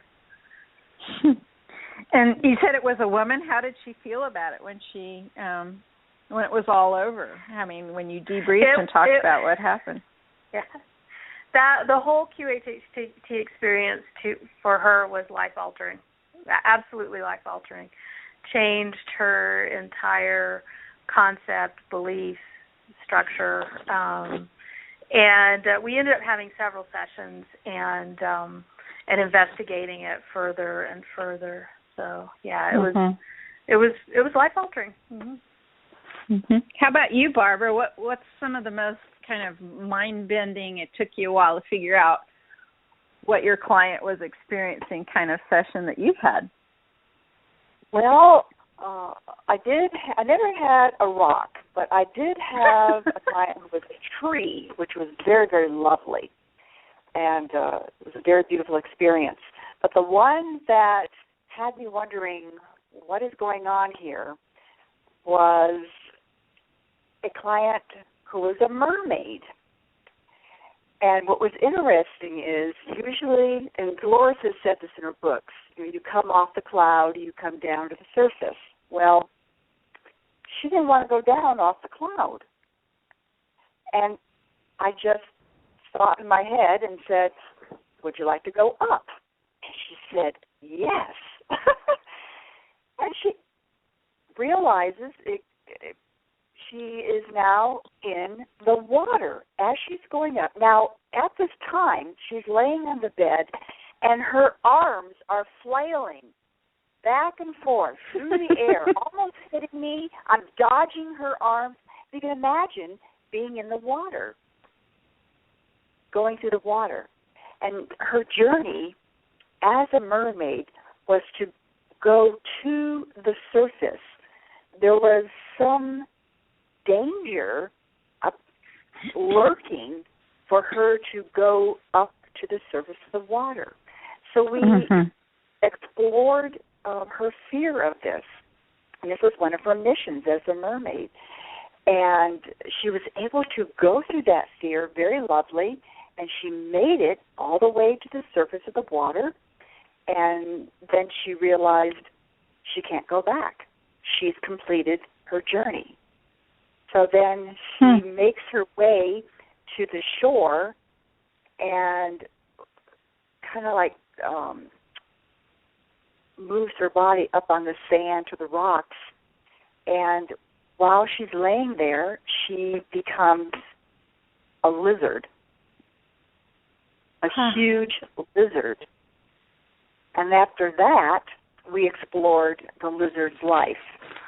And the lizard eventually was in the area at the time where the earth was still, after it had been formed, there were volcanoes.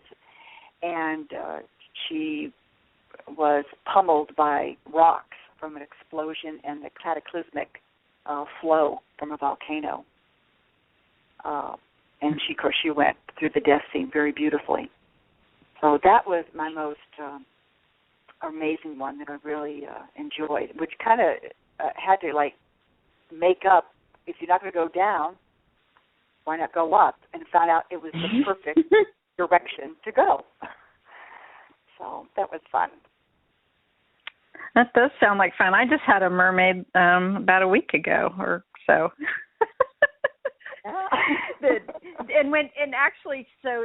So for her, she was like, well, I think they're clouds. Those are the strangest clouds I've ever seen. And she's like, I don't know, they're kind of purple clouds. They're kind of heavy. They don't really. And what she was actually talking about was waves underwater. She was seeing, like, different kinds of water moving past her, but, she hadn't quite settled into the experience yet. And she was, so she's thinking she's in the sky and that these are clouds. And, at some part she just doesn't know. And so I have her do the thing that all QHHT practitioners know to do, which is say, well, how about turn around? What's behind you? Oh, yeah. and she turned around. She said, what's behind you? She said, it's a fish. There's a fish behind me. It's this big yellow fish, and that's when she's like, oh my gosh, I'm in the water. And then that's, we figured out some of the same thing. And you're right. My mermaid also had I'm going to go to the surface, even though I've been told by my other mermaid people that I've known that can be a very dangerous thing. Very interesting. Yes. Mm-hmm. I think the lesson was about walking through that fear. Mhm. Mhm.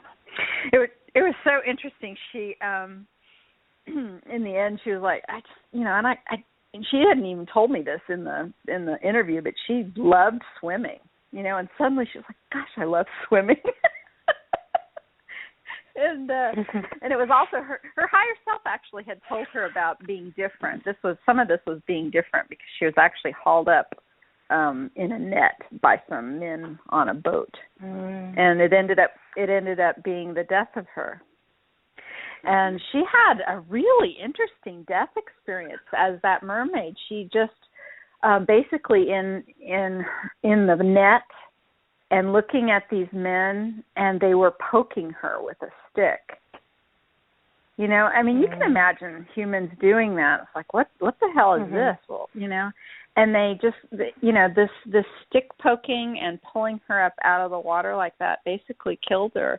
And she didn't fight, and she didn't yell, and she didn't scream, and it wasn't traumatic. She was like staring them in their eyes, and then she just kind of left her body, and she was gone. It's kind of sad. Yeah. Yeah. But she was so shocked. She was so shocked when she couldn't even really say the word mermaid. She'd already kind of figured out that she would be able to accept the concept of a past life, but not a mermaid life. And her higher self, I said, well, why did you show her that? Why did you show her that? Well, because she thinks she has an open mind, her higher self said, but she really doesn't.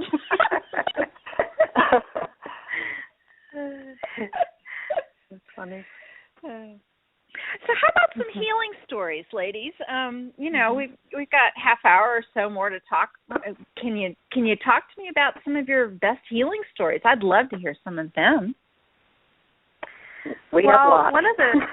Go ahead, Holly. One of the things that we did in our shared sessions in Arkansas was some surrogate healing, and that worked fabulously. I think Barb, we had 4 surrogates. We did healing surrogately for 4 people, 4 or 5 or maybe more in one session. While I was you facilitated for me, and we did 4 in that one. That's incredibly amazing because we aren't allowed, or we choose not to practice with children, the people under the age of 18, and now knowing what I know about surrogate healing, this is an incredibly powerful way to get healing to people that can't be in a session either because of their age or maybe their infirmities or just geographically. If one person has a very close connection with it, it's usually a family member, a very close friend, then they can ask for healing through the client. And what happens is then the client's higher self contacts that person who's the target of the healing, contacts that higher self, seeks permission to do the healing, and then can report back and conduct the healing with the client's higher self. And what Barb and I found is that not only can the healing happen between, so for example, I was facilitating, Barb was a client, we asked for some surrogate healing for people that she was close to, but I also asked for surrogate healing for people that I was close to as the facilitator, and we got the surrogate healing. So it didn't even have to be people close to Barb, but it was people close to me as the facilitator. That was interesting, the surrogate healing. And in that, the one person that I'm close to is reporting that the low back pain of 22 years is completely gone. Pretty darn phenomenal for QHHT. It's amazing. Amazing. And Holly, did you want to share what happened with you or not? Oh, yeah, sure. Remember what the higher self said to you? Yeah. So again, I'm facilitating. Barb's the client, and I shattered my knee 4 years ago in a skiing accident, and I have 2 plates, a bolt, and 4 pins still, the metal in my knee. Well, we don't know still, do we, Barb? Not yet. Not yet.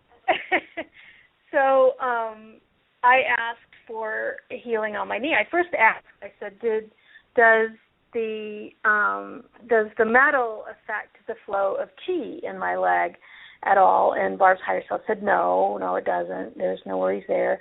And then Barb's higher self said, I said, okay, fine. Is there anything I should know about it? No. And then Barb's higher self said, would you like the metal removed? I mean, unprompted by me, the higher self said, would you like the metal removed? I said, sure, why not? Well, it just so happened it was kind of, late in the session here, and I was sitting in a chair by the bed, as we usually are as we're facilitating, and I was slouching, okay? I was just kind of in a real terrible posture, just slouching in this chair. And, of course, Barb has her eyes closed. She's in trance. Her higher self is speaking, and her higher self says, well, I need you to sit up straight, dear.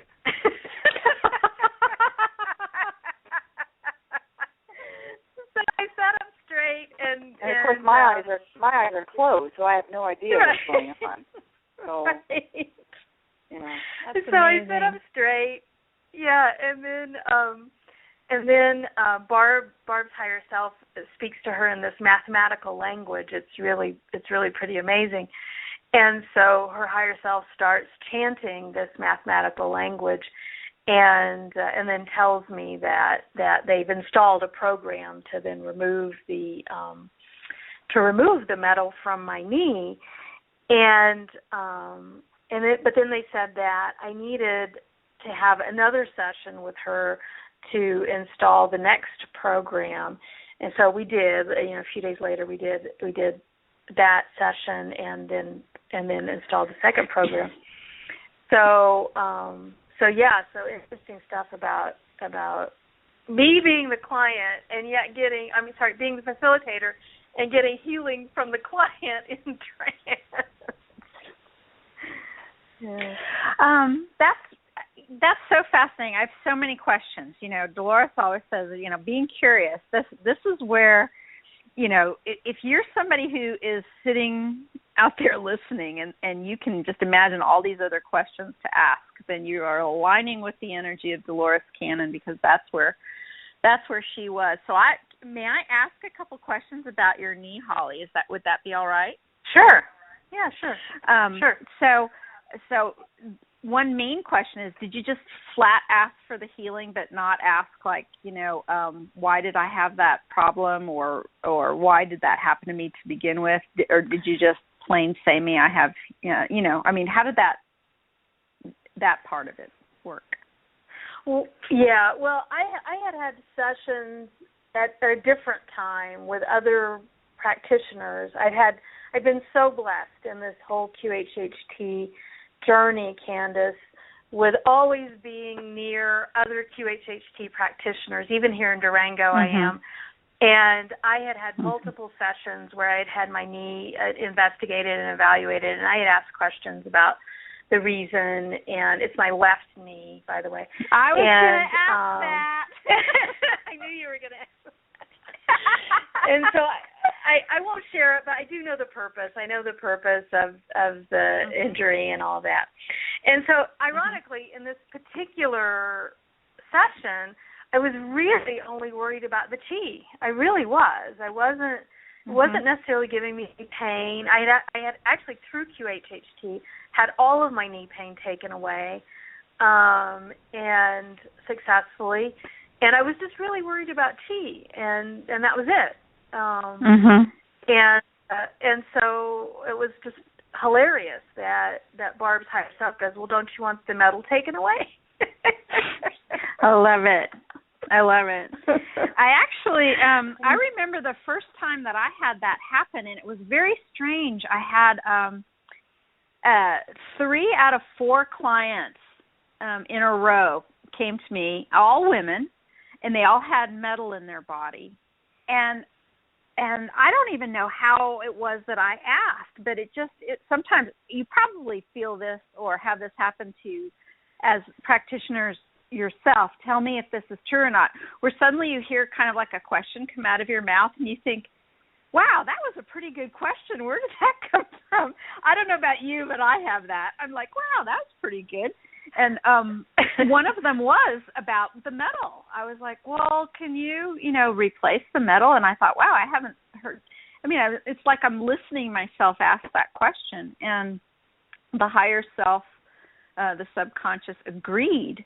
And then I quickly had, 2 other clients and the same things had happened. And one client in particular, I'm not sure about what happened with the others, but I was so astonished by the concept that the body could replace metal with bone and tissue that I made a call to Arkansas to find out if it had happened in Dolores's sessions, because I hadn't heard her talk about it or anything. And it's one of my most favorite memories of calling over there. This was several years ago, of course, but my favorite thing is like we had the session like almost on the exact same day. It was just that week too.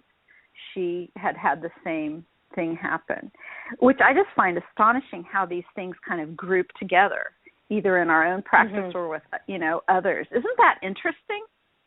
Well, it's just like salvo, a grouping that occurs when you have a yard sale. You'll have a whole bunch of people come, and then it's quiet. Then another bunch of people, it's like they're batching people to come to your yard sale. That's happened year after year that I've done yard sales.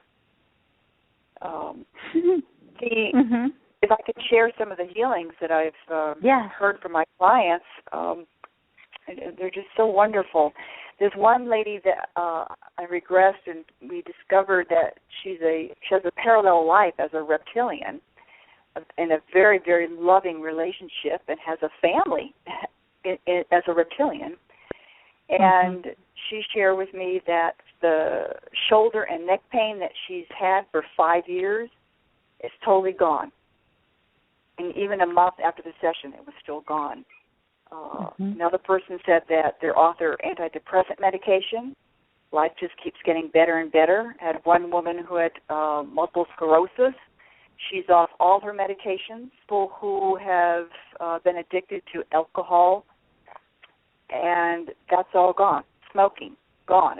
If they don't want to engage in those behaviors, then and they're ready to release it, it's gone.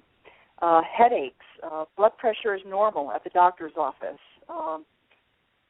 Negative entities around a person. That was a phenomenal healing that was done.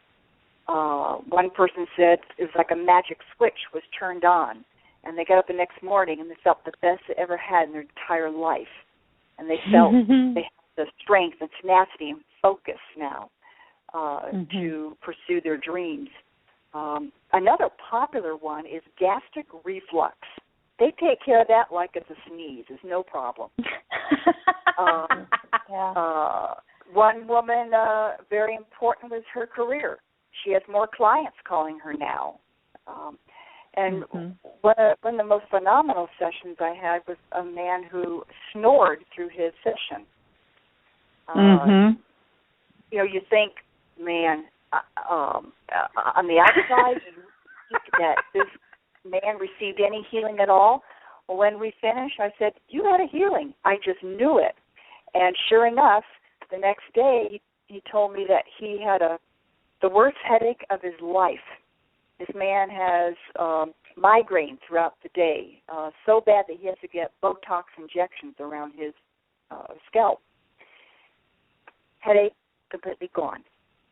And another fascinating thing was the tinnitus, which is known as ringing in the ears, of 18 years, completely gone.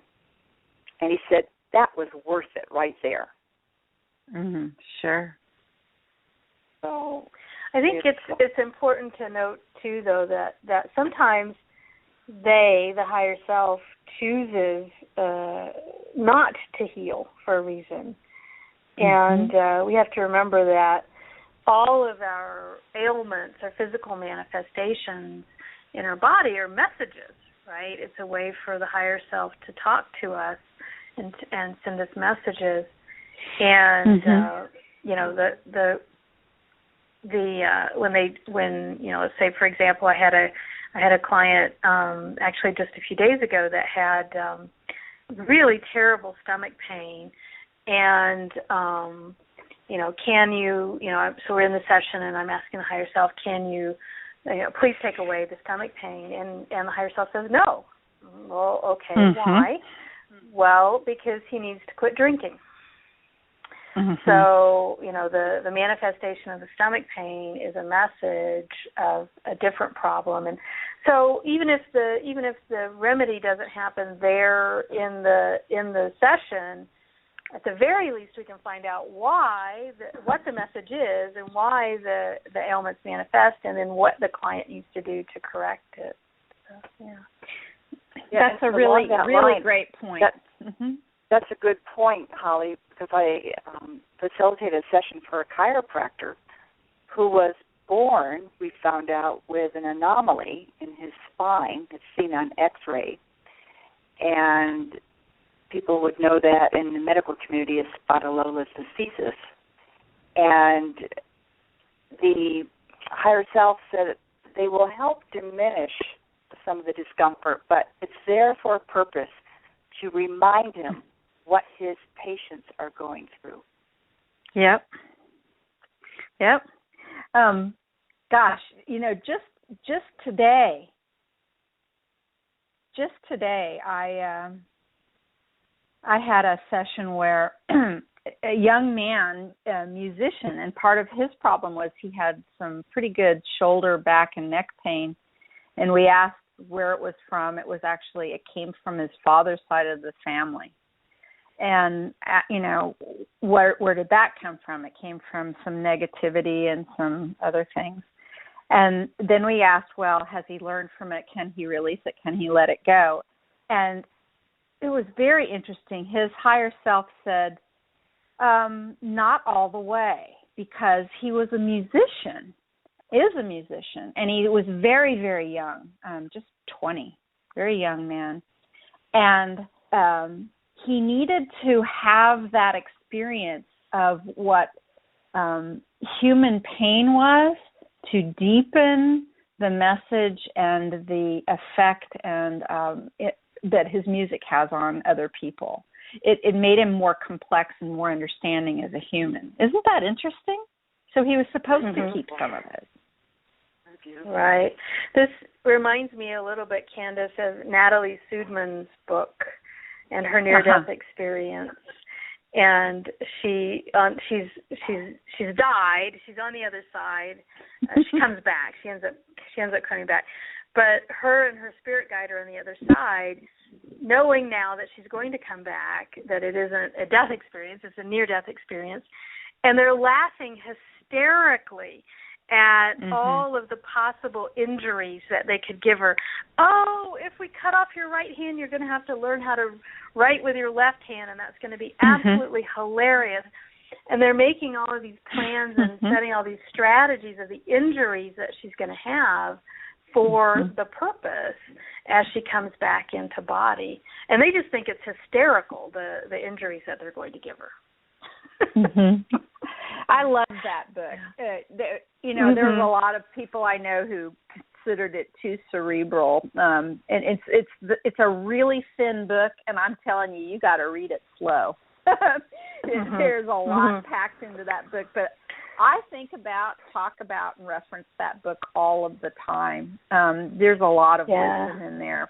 Natalie actually spoke at our second practitioner reunion a couple of years ago, and she's a painter, and she's kind of an amazing woman. Really, really enjoy speaking with Natalie Sudman. What a great thing to mention here in our program. Exactly. About that. And just for the listeners, it's Sudman, Natalie Sudman. Yeah. Great book. Yeah. It really is a good book. Can we take any questions from the listeners, or is that doable? Sure. If there's, I've been watching the phone lines. I don't see any there. None of our phone people have their hands up. I've been watching the chat room. If there are any questions, it is probably a good time to pose them either in the chat room or to give us a call. I'll remind everyone that the number is 646-716-8890. If you'd like to call in and ask a question or put one in the chat room, we'd love to take it. We've been talking now for a couple of hours and might wind it down this evening. Ladies, it's been so much fun to talk to you. I mean, I think we could just go on for hours. I think that means we might have to come back. Oh, we would love to. So many different things we can talk to. Well, I don't really see any questions coming in or anyone's hands up. How about we just take this time to tell our listeners how they might be able to find you if they're in Arizona or in Colorado, and if they'd like to head your way for a session. Barbara, how can our listeners find you? Well, I have a website. It's BarbaraBeckerHealing.com. That's BarbaraBeckerHealing.com. I also have email at BarbaraBeckerHealing@gmail.com. And also my phone number is on my website. Right. That's super. The way to do it. Also, the practitioners, find a practitioner on the websites. So. Yeah, that one of the best websites to go to find a practitioner in your area are our dedicated practitioner listings, which are photo listings, and you can kind of see the area of the country, etc. And that is a direct URL of Dolores Cannon, QHHT.com. That's Dolores Cannon, QHHT.com. Holly, how can our listeners find you? Sure. So I'm in Durango, Colorado, and my website is awarecaredurango.com. So AwareCareDurango, awarecaredurango.com. And our location in downtown Durango is shown there on the website. I practice in the Mountain Medicine Clinic, great little clinic with lots of enlightened caregivers. And my email is awarecaredurango@gmail.com. Super.